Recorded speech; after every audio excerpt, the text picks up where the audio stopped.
नमस्कार। आज के इस एक्सप्लेनर में हम एक बहुत ही दिलचस्प और ज़मीनी हकीकत से जुड़े विषय की गहराई में उतरने वाले हैं। लोकतंत्र। ये शब्द तो हमने बहुत बार सुना है ना? लेकिन आज हम इस बात का एक स्ट्रक्चरल विश्लेषण करेंगे कि असल में एक इतनी विविधताओं वाले समाज में सत्ता का बंटवारा होता कैसे है।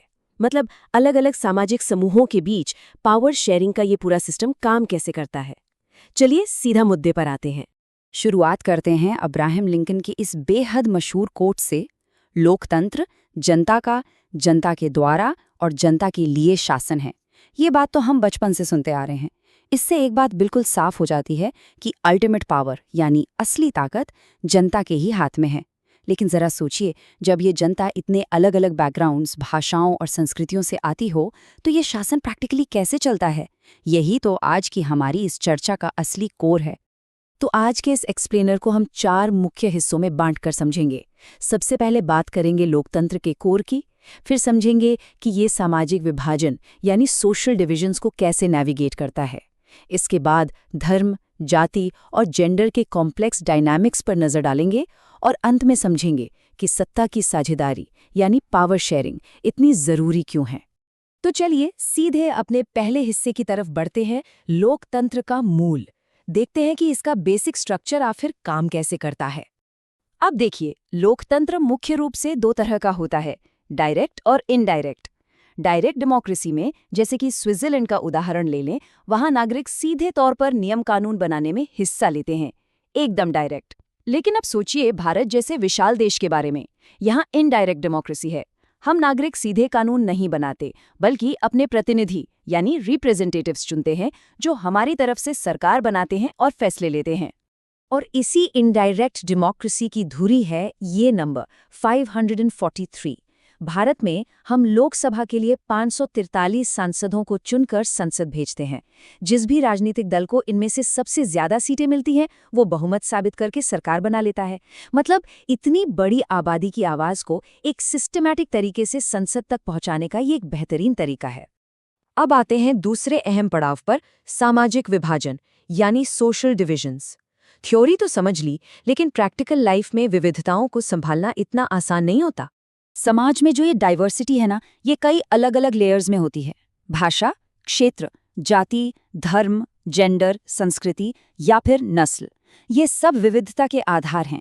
लेकिन समस्या तब शुरू होती है जब ये विविधताएं विभाजन में बदल जाती हैं। मतलब जब कोई एक समूह ये महसूस करने लगे कि सिर्फ वही श्रेष्ठ है और बाकी सब अलग है। यहीं से सोशल डिविजन्स की शुरुआत होती है। और ये कोई ऐसी चीज नहीं है जो सिर्फ हमारे यहाँ होती हो, ये एक ग्लोबल रियलिटी है। उदाहरण के तौर पे बेल्जियम को ही देख लीजिए, जहाँ डच, फ्रेंच और जर्मन बोलने वालों के बीच भाषा को लेकर दरारें आ गईं। अमेरिका की बात करें तो वहाँ ब्लैक और व्हाइट के बीच नस्लीय विभाजन का एक लंबा इतिहास रहा है। और नीदरलैंड्स, वहाँ तो ईसाई धर्म के अंदर ही कैथोलिक और प्रोटेस्टेंट समूहों के बीच गहरा बंटवारा देखने को मिला। अब थोड़ा और गहराई में चलते हैं और अपने तीसरे हिस्से पर फोकस करते हैं, धर्म, जाति और जेंडर की सामाजिक राजनीतिक गतिशीलता, खास तौर पर भारतीय परिप्रेक्ष्य में। सबसे पहले एक बहुत ही भारी शब्द को डिकोड करते हैं, सांप्रदायिकता या कम्युनलिज्म।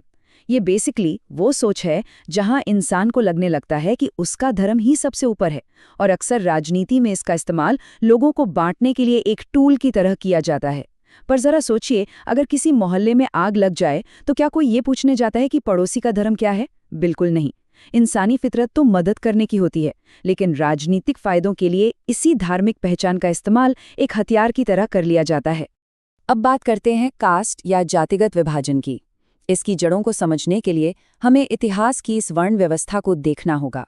प्राचीन काल में समाज को मुख्य रूप से काम के आधार पर 4 वर्णों में बांटा गया था।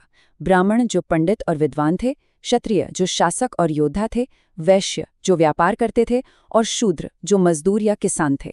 लेकिन समय के साथ ये सिस्टम इतना कठोर हो गया कि इसने जन्म पर आधारित एक सख्त जाति व्यवस्था का रूप ले लिया, और इसी वजह से निचले पायदान पर भेदभाव शुरू हो गया, जिसका असर हम आज भी अपनी राजनीति में गहराई से देखते हैं। और ये असर राजनीति में कैसे बदला, ये टाइमलाइन बहुत कुछ बयां करती है। 1967 तक अगर देखें तो राजनीति में उच्च जातियों का सीधा सीधा दबदबा था। फिर 1990 के आसपास एक बड़ा शिफ्ट आया, जब मध्यम और पिछड़ी जातियों ने राजनीति में अपनी एक बहुत ही मजबूत जगह बना ली। और फिर 2005 आते आते एक और बड़ा बदलाव दिखा। दलित और महादलित समुदायों का पॉलिटिकल रिप्रेजेंटेशन तेजी से बढ़ा। मतलब लोकतंत्र में वक्त के साथ सत्ता की हिस्सेदारी कैसे शिफ्ट होती है, ये उसका एकदम क्लियर उदाहरण है। जाति और धर्म से थोड़ा आगे बढ़ें तो एक और बहुत बड़ा विभाजन है, और वो है जेंडर का। नारीवाद यानी फेमिनिज्म दरअसल इसी विभाजन को पाटने की एक विचारधारा है। ये इस बात की वकालत करती है कि पुरुषों और महिलाओं को बराबर अधिकार और मौके मिलने चाहिए। इतिहास गवाह है कि महिलाओं को लंबे समय तक शिक्षा और राजनीतिक सत्ता से दूर रखा गया। नारीवाद इसी असंतुलन को ठीक करने की बात करता है।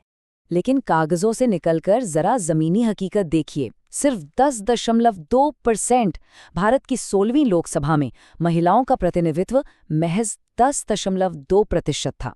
अब सोचिए, जिस समाज में आधी आबादी महिलाओं की है, वहां संसद में उनका नंबर इतना कम होना, ये साफ दिखाता है कि जेंडर इक्वालिटी के जिस लक्ष्य की हम बात करते हैं, उसका सफर अभी काफी लंबा है। तो अब तक हमने जो कुछ भी समझा, उसके बाद एक बहुत ही लॉजिकल सवाल सामने आता है। इतने अलग अलग धर्मों, जातियों और जेंडर्स को एक ही सरकार के अंदर बैलेंस कैसे किया जाए?